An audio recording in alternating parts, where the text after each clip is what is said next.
Hi Gladys! Welcome to the GMA Pinoy TV podcast. Yes, hello Global Pinoys! When did you realize that acting was your calling? Oh, as early as I was 6, 7 years old.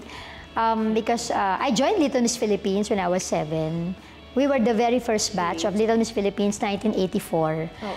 Pero before that, sa school pa lang po, kinder pa lang ako, I remember I was doing SISA sa talent portion sa school. And sabi ko nga, that time, I didn't even know who's SISA. Basta alam ko lang, medyo, di ba, meron siyang ano sa pag-iisip, hinahanap niya yung dalawa niyang anak, ganon. So, may drama. Hindi ko alam kung bakit ganun kadali sa akin, even nung bata ako, na humugot ng emosyon kapag may mga drama eksena. Pero yun po, I realized that I really like acting as soon as I was 6, 7 years old. Pero nung nagsa-start ka na at nung nalilinya ka na sa kontrabida roles, okay ka lang ba nung doon ka na nalinya? I think yung masasabi mong 180 degrees na pagkukontrabida was from, kumbaga, lagi kang anak-anak na drama, di ba? Tapos nagkontrabida, is yung ginawa naming serye ni Judy Ann, di ba? Because of that. Pero yung napunta ako sa path ng pagkukontrabida, that time, I wasn't even aware na hindi ganun kadami ang gumagawa ng kontrabida roles, lalo na at my age. I was pre-teen, di ba? Or hanggang naging teenager. Because that time, syempre, parang lahat sila gusto nila bida, di ba? Gusto nila well-loved ng fans, ganyan. Gusto nila, syempre, bida talaga sa isang movie or serye. And that time, it was Nailolit Solis who told me, nung nasa serye na kami, or even after a serye na, idire-diretso ko na yung pagkukontrabida because konti lang kami na gumagawa nun. And actually, as far as I remember, parang, as in konti, parang ako lang yung parang pinaka talagang nagkukontrabida talaga na hindi natatakot tunguhin yun. What makes a good kontrabida? I guess, if you're portraying kontrabida role na, or if you're portraying a character, no, na kontrabida na really far from real life, no, kahit sabihin mong, kahit pag nagagalit ka na, di ba, usually lalabas yung pagkakontrabida mo sa totoong buhay, pero hindi pa rin yung pinoportray mo. So kung malayong-malayo talaga sa tunay mong karakter, yung pinoportray mo, not just as kontrabida, no, pero any other roles na malayo sa totoong buhay, I guess, I would say na that would make a great actor. Ano ang na-enjoy mo sa part about being a kontrabida? Manampal o yung magtaray sa eksena? I would say manampal. Oo, na-enjoy ko kasi, well, syempre, pwede yung sabihin na, kasi palibasa, ikaw yung nananakit, di ba? Kaya okay lang sa'yo yung manampal. Pero kasi, it gives me also yung parang kakaibang, para bang gigil, pag dumampi na yung palad ko, doon sa pisngin ng sinasampal ko, iba yung dating sa akin kasi talagang, alam mo yun, parang adrenaline rush na parang lalabas talaga yung tunay mo reaction. And same with doon sa sinasampal ko. Kaya nga, as much as possible, ayoko ng daya. At hindi rin ako actually ganun kagaling mandaya eh. Kaya if manonotice sila in the past, totoo talaga yung mga sakitan namin ni Barbie, Fortesa, even yung mga serye namin before, and with Judy Ann, with Angelo, with Claudine, yung gano'n, yung mga inapi ko na before. Do you talk about it? Kung nga pag may sasampalin ka, or magugulat na lang sila, or sasabihin mo ng, baka mamaya masaktan kita, ha? Well, yes, and kasi nasa script naman, di ba? Hindi naman ako mananampal nang wala sa script. Pero yung we talked about it, ganito mangyayari. Actually, no. Parang i-choreograph pa. Hindi eh. Kasi mas gusto namin yung, pati yung reaction is raw. Diba? Yung talagang, at lalong hindi pwedeng i-practice, diba? Na-practicein muna natin, baka ano. Kasi expect mo na, kaya nga sampal eh, masasaktan ka talaga, diba? May mga nang-aaway ba sa'yo na fan? Yes, so lalo na kasi serye namin, it ran for 5 years, ano? So, one of the longest soap operas. Siyempre, pag may provincial shows kami, may mga personal appearances, una na dyan na galit sa'yo, mga lola, mga housewives, kanya mga nanay. Pero when they see me in person, kasi ako aware ako. So I see to it when I go out of the house, meron na akong reading smile agad, ano? Para mabura yung kanilang ano sa akin na, ay nako, kontrabida rin niya sa totoong buhay. Isa ka sa mga lumang artista, would you say iba ang training niyo noon? Oh, yes. Sa mga artista? Oh, yes. Luma in such a way, kasi nga I started 7 years old. So, as of today, this is my 40th year in the industry, actually. So, for me, ibang-iba kasi dahil nga without the presence, di ba, of social media or online. So, talagang hard work and masasabi kong, kasi ngayon uso na sa kanila, napansin ko sa mga bata, no, na mga nakasama ko sa bagong mga new soap operas, may acting coach. So, wala kaming ganun nung panahon namin How do you deal with difficult actors o yung mga may attitude? Well, in the first place, parang I'm not in the position to deal with them kasi syempre co-actor lang naman nila ako, no? So I guess problema na yun ng production or ng director, ganyan. But in terms of my 40 years in the industry, parang wala naman ako matandaan na ang hirap katrabaho o na-experience ko na ako mismo inattitudean, ganyan. So I'm very blessed, in that aspect. Even yung mga new breed of actors now, I've worked with this young and ang laki ng potential ng mga new breed of actors in Maka. And they're all respectful, they're all fun to work with, ganyan. So enjoy ako working with them. I would love to work with them over and over kasi nag-enjoy ako Kaya wala pa ako na-experience na ganon. Ano yung maipapayo mo dun sa mga actors na, nasi-stereotype as kontrabida? I love the idea of they love to hate me. Yung gano'n. Because yung sa akin, ang challenge nga nun di ba? Imagine, hindi ka gano'n sa totoong buhay na nanunulak ka sa pool, nananampal ka lang, minsan walang kaabog-abog, di ba? Nananakit ka ng tao, nagpapapatay ka. Pero kasi, di ba, hindi mo naman magagawa sa totoong buhay yun di ba? Yung mga gano'ng kagrabing mga pananakit sa kapwa mo. So, para mabigyan ka ng chance to portray this in front of the camera. So, ang laking challenge yun na kaya enjoy na enjoy siguro ko. For those who are stereotyped, well, I guess you just have to embrace it also, di ba? Kung ibig lang sabihin, kung laging ganun yung binibigay sa role, baka kasi doon ka effective, di ba? Baka kasi doon ka nila gustong mapanood, ganyan. At sabi hindi na ubusan ng project, Pag di ba? Well, I guess, kasi si sabi nga nila, you have to find your niche, di ba? I mean, kung dito ka gusto ng tao sa pag-aapi, pagkukontrabida, why not, di ba, embrace it? Kasi nga, yun ang importante doon yung kung nagagawa mo ito na epektibo, na sa tingin mo ay na-appreciate ng nakararami, di ba? Bakit nga naman pupunta ka sa isang na hindi mo naman yung expertise, di ba? Kasi dito sa industry na to, the longevity, di ba? Patagalan, hindi lang pasikatan. Patagalan din, di ba? Pwedeng sikat ka, in 5-10 years, di ba? Pero after nun, oops, di ba, they come and go. Parang ganyan. So sa akin, parang mas naniniwala ako dun. Lalo na if this is your passion, go for it.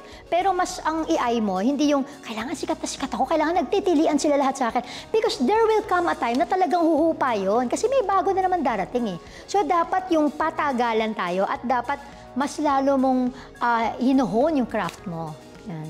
Hindi ka ba na-tempt mag-abroad, mag-Hollywood, ganyan? That's one of my prayers actually, dreams na mabigyan ko ng, kumbaga, karangalan ang bansa natin, di ba? Na maging bahagi ako ng isang Hollywood film, probably a K-drama series. Ka-eksena yung mga, di ba? Talagang, kasi I'm a K-drama fan too. So, halimbawa, si Ji Chang-wook, baka naman, di ba? I heard, meron daw siyang, di ba? Kaya hindi niya ako naintindihan, Yes, di ba? I heard, parang may isang artista tayo dito sa Pilipinas na one of his talents now, di ba? So, that's one of my dreams actually. I would love to be part of Hollywood film na magiging meaningful at talagang markado yung role, di ba? And same with, baka naman K-drama din, di ba? Or K-drama film, film, ganyan. So yes, of course, why not, di ba? Give it a try kung pwede rin. At di ba minsan sa mga Hollywood film, hinahanap din talaga yung talagang Asian looking, di ba? Tapos syempre, dagdag pa yung if you can give kung ano hinihingi talaga ng character, di ba? Kung anong emosyon yung hinihingi ng character, why not, di ba? Pero over the years, ano ang naging realization mo? For me, life is unpredictable. Diba? We always hear life is short. Pero sa akin, it's more of life is unpredictable, right? So, pwedeng relevant ka ngayon or tomorrow, pero biglang mawawala na naman. Tapos biglang, babangon ka na naman. Naging relevant ka na naman ulit na hindi mo ina-expect, di ba? So kaya nga, everyday, talagang dapat wala kang pinapalampas na chance, di ba? As much as possible, kailangan you give it your best sa bawat roles na ibinibigay sa'yo. Sabi mo nga, kung ginalingan mo doon sa nakaraang serye mo, tapos dito, feeling mo hindi ka masyadong inspired kaya hindi mo masyadong gagalingan. Hindi kasi syempre, sabi nga, yung last na performance mo, laging doon ka rin na-judge, diba? Minsan nakakalimutan na nila yung magaling naman siya doon sa nakaraang serye niya eh. So kailangan talaga, always give your best. Kailangan lagi kang ready. I learned that also from my best friend, Carmi Martin, na you always have to be ready. Hindi lang, kumbaga, hindi lang camera ready, di ba? Kumbaga, lahat, physically, di ba? Emotionally, and mentally, dapat ready ka lagi para anytime na tawagin ka, mali mo, biglang yung bukas pala, shoot na pala yun ng Hollywood film, di ba? Talagang, Let's diba? claim it. Sa career mo, sabi mo nga, 40 years ka na. May point ba doon sa 40 years na yon na naisip mo you wanted to quit? Siyempre, may mga ups and downs. Pero meron ba nung point na parang, is this worth it pa? Ganon? Actually, it's more of just rest. Pero not really yung quit. Kasi sabi nga, pag gusto mo talaga yung ginagawa mo, di ba, mamahalin mo eh. At hindi ka, maaaring mapagod yung katawan mo. Pero after mong makapagpahinga, after mong makatulog, di ba, makarest, parang gusto mo na ulit, di ba? Parang nandun na ulit yung hunger, di ba, na gawin yun. Basta gusto mo yung ginagawa mo, di ba? Kaya para sa akin, hindi lang siya work, hindi lang ito para pagkakitaan, pero kasi passion ko to. Sabi ko nga, as early as 5, 6 years old, gusto ko nang umarte eh. How do you balance your personal life with your career? Oh, well, it's a matter of delegation also. Di ba, sabi lagi natin na time management. Sa akin, proper delegation. You're surrounded by your trusted people, di ba? Na not just your family. Minsan, parang pamilya din sila, pero hindi talaga pamilya sa dugo, di ba? Pero like, meron kaming kasambahay, 21 years na sa amin, di ba? Or, 21, 22 years na sa amin, na nade-delegate ko sa kanya yung mga alam kong pag may taping ako, at peace ako, basta yun ang kasama ng anak ko. Nandyan din ang nanay ko, of course, na malapit lang yung bahay sa amin. Nandyan ang sister ko. And of course, my husband and my in-laws are all very supportive. So it's a matter of delegation, na alam mong, etong, halimbawa, medyo least priority na to, pwede na itong sila naman ang gumawa niyan, di ba? Pero sabi ko nga, I'll drop everything pagdating sa mga anak ko at syempre sa asawa ko. Pag kailangan nila ako, anything na ginagawa ko, gaano man ka-importante yan, I'll drop everything. Sabi ko nga sa mga anak ko, you can always talk to me. Do not hesitate. Dapat nasa room ako, katukin nyo ko, istorbuhin nyo ko, okay lang anak. Kasi basta regarding sa inyo, concerning you, walang busy-busy. I'll drop everything for them. Do they have an idea na you're famous? Alam nilang ano po, yung pag lumalabas, syempre may magpapapicture, di ba, sa amin o sa aming Pinapanood ka sa ba aming nila? mag-asawa, ganyan. Syempre nung mga bata sila, baka hindi nila naintindihan yung konsepto ng gano'n kasi hindi naman po namin pinag-uusapan sa bahay yun. Pero siguro as they grew older, di ba, na nakikita nila na yun nga, yung consistently may babati sa'yo, di ba, na hindi naman nila madalas nakikita sa bahay o hindi naman nila kilala talaga. So parang maano sila, ba't kilala si Mami? So eventually, natutunan na nila na nasanay na sila. Part of life na namin kahit namamasyal kami, kahit nasaan kami, even abroad. Basta may nag-approach sa amin, I always tell them, lagi niyong ilalagay yung sarili mo dun sa kanila. Halimbawa, lahat tayo may ina-admire, di ba? Whether celebrities, famous personalities. Ikaw, pag nakita mo ba yung ina-admire mo, di ba, anong instant reaction mo? Gusto mong magpa-picture, syempre. Gusto mong kahit papaano, kahit small talk, di ba? Pero kasi hindi mo na alam kailan makikita ulit eh, di ba? So ganun din yung iniisip ko na, syempre ganun din sila. Kaya ako, napakahaba ng patience ko dyan. So, ako, pagka nakita nila ako, tapos nagpa-picture, sasabihin ko pa, check mo, okay ba yung ano ko, ha? Baka blurred, kasi kailan ba kami magkikita, di ba? Meron din akong hinahangaan, di ba? At pag nakita ko yun, I will make sure talaga, sasamantalahin ko rin ang pagkakataon at hindi ako papayag na blurred ang photo namin. Di ba? Kaya ako mismo, akin na po, ako magsa-selfie sa atin, ganyan. Kasi para makita rin nila na, okay, talagang, alam mo yun, yung imagine naman yung sayang na ibigay mo sa maliit na bagay na yun, di ba? Para sa atin, maliit na bagay. Pero para sa kanila, di ba? Or, ganun din ako noon. Pag ginawa rin sa akin yun ang hinangan ko, baka parang hindi na ako makatulog eh, di ba? So, ilalagay mo yung sarili mo sa kanila. Alam nyo na, pag nakita nyo si Gladys abroad, Don't hesitate. Yes, oo. Pwede kayo magka-picture. Oo naman po, opo. Oo. So, let's talk about cruise versus cruise. Yes. No? Nung in-offer sa'yo, parang, what made you say yes to your role sa cruise versus cruise? Okay. At first, nung humingi po sila sa akin ng meeting through Zoom, sabi nila, kinukwento nila yung story, kinukwento nila. So sabi ko nung una, so anong role ko? Ako ba yung Felma? Talagang feeling ko talaga, no? Ako ba yung Felma, yung mabait. Kasi iniisip ko, baka syempre, alam naman nila, nagdadrama din ako. Hindi, ikaw yung nurse, yung Hazel. Okay. So ako pala yung nurse. Kasi parang hindi naman nila, syempre parang summary lang yung naano nila sa akin, di ba? So eventually, nung sinushoot na namin, doon ko lang talaga na-realize na, sama-sama pala talaga ng ugali ng Hazel Cruz. Kasi nung kwento nila sa akin sa Zoom, hindi naman ganun kasama yung ugali. Parang inaano lang nila yung kaya siya Cruz versus Cruz, di ba? Ang story. Pero kasi nagustuhan ko dun, syempre, unang-una na ako yung legal na Mrs. Cruz. Syempre, type ko yun, di ba? Paano ka nagpe-prepare pag ganon? Parang switch ng ilaw eh. Hindi kailangan yung mahabang preparation or di ba minsan parang being na yung pagdating mo sa set dahil may drama, ang lungkot-lungkot mo na, ganyan, naka-internalize ka na. Walang kakausap sa akin, ha? Even if you talk to Neil, di ba, si Manuel, si Neil Sese, or yung ibang maka-eksena ko, Ate Vina, ganyan. Alam mo, yung eksena namin, mabigat to, mag-aaway kami, magsasakita kami. Nagdagalgalan pa kami ni Ate Vina, 5, 4, di ba, 3, 2, ganyan. Anong ginagawa? Ganon. So, parang switch ng ilaw. Pag Hazel ako. Pag off, kahit na umiiyak pa yan, tawanan after. Ano ang vibe sa set? Chaotic pero good chaos. Yung gano'n, yung fun na chaos. Kasi lahat gustong magsalita, lahat may gustong i-share. Pero ako syempre pinakamadaldal sa kanila. Ano ang difference ng showbiz ngayon sa before, pre-social media? Sa bonding ng mga artista, di ba? Because wala pang social media, walang distractions, di ba? So talagang kapag dahil wala namang laging nakadikit na phone sa'yo noon, di ba? Talagang kwentuhan, ganyan. So hanggang as days go by sa shooting, mas nakikilala mo yung co-actor mo. Not just yung character niya, kundi siya as siya. Kaya iba yung bonding without social media before. And I guess yung sa work ethics, gano'n. Well, hindi naman siya masyadong malayo, pero like, for example, katulad noon, di ba, pagka-kontrabida ka, galit na kagad sila sa'yo kahit sa totoong buhay kasi akala nila masama din ang ugali mo. Pero ngayon, dahil may mga magpa-follow sa'yo sa social media mo, they see the real you, di ba? Yung family bonding ninyo, ganyan. Mas naging accessible, di ba? Sa mga humahanga, sa mga sumusuporta. So, mas nakikilala ka nila.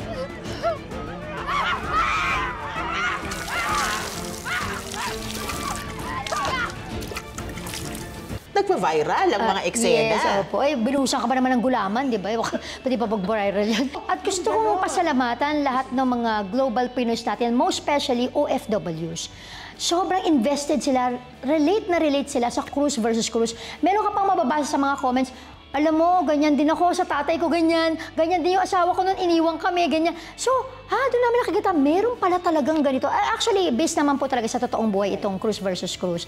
Kaya lang din namin akalain na, ang dami pala. Ang dami palang nakarelate, ano. Kaya nga po siguro, salamat for making us #1 in GMA Afternoon Prime kasi kahit kami overwhelmed sa response, sa feedback nila. Kaya nagpapasalamat, grateful po sa inyo. And of course, to GMA for this opportunity. Ano pa ang hanap ng puso mo?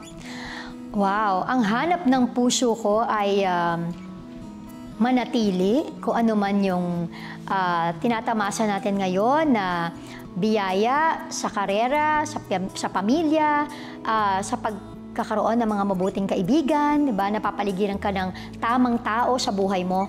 At higit sa lahat, yung manatili siyempre yung pananampalataya dahil yun yung gusto naming ipasa siyempre sa aming mga anak di ba? Dahil sabi nga, kung marunong silang manalangin, they'll never go wrong. Kasi hindi mo naman mababantayan ng mga bata 24 oras, ika nga ng GMA, di ba? So ang pinakamagagawa mo ay ipanalangin sila. Message to global Pinoys na sumusuporta sa'yo at inaabangan ang iyong mga teleserye. Opo. Global Pinoys, hello po sa inyong lahat. Nako, alam kong gigil na kayo at gusto niyo nang sapakin si Hazel, gusto niyang batuhin yung inyong mga telebisyon kapag napapanood, o pati yung cellphone, gusto nila ibalibag pag nakikita niyo po kung gaano kasama si Hazel.